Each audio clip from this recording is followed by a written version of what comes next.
So this week we have come one step closer to meeting our constitutional obligation of completing our budget. We saw what I'm going to call the phantom foundation, funding the foundation formula, the additional $48 million.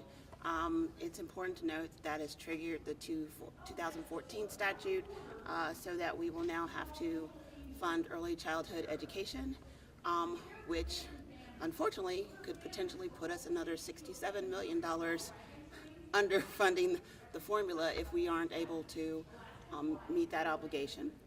Higher ed, we've seen some movement toward higher ed. The cuts to higher ed were not quite as serious as the governor originally recommended, but there is some room for negotiation, so we'll just kind of see where that is headed. And I think with that, I'll just take questions. Priorities for the last 2 weeks? Surviving the last 2 weeks. Obviously, budget. We have until next Friday to get that completed. And then, we'll see what else comes up.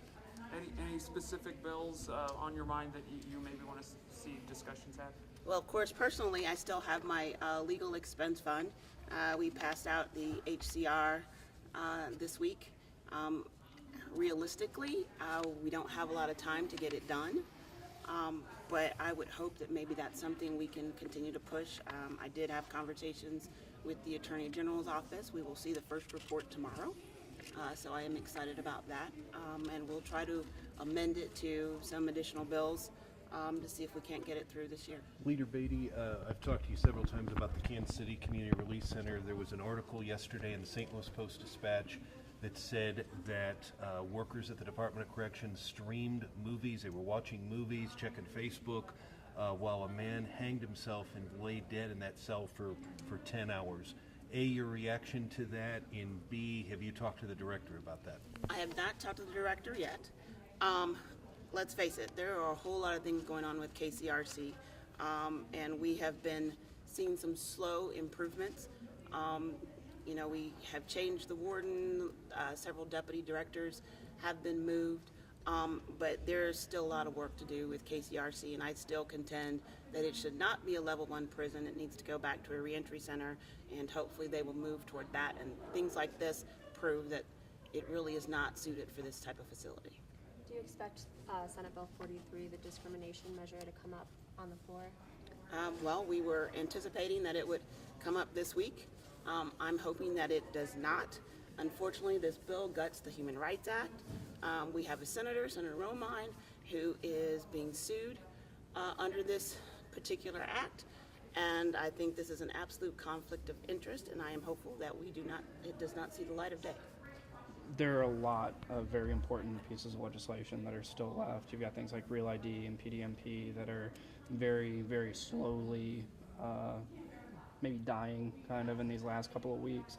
What are some of those bills or some of those major pieces of legislation that you want to see get passed that Democrats have supported in the past? If I name my priority, it would be Real ID. I think that is something that the constituents have continuously said that they want. I also think that PDMP is important for our fight against opioid addiction. And so, we are hopeful that we will see those, but it's not looking real good right now. We're nearing the end of session. What's your experience been like working with Governor Greitens? Have you had a lot of discussions with him? I really have not had a lot of discussions with Governor Greitens, so I can't really give an opinion. One more question. Governor Greitens' nonprofit last weekend called Senator Schaaf, where he said he was teaming up with the liberals. So what's it like having him in that caucus?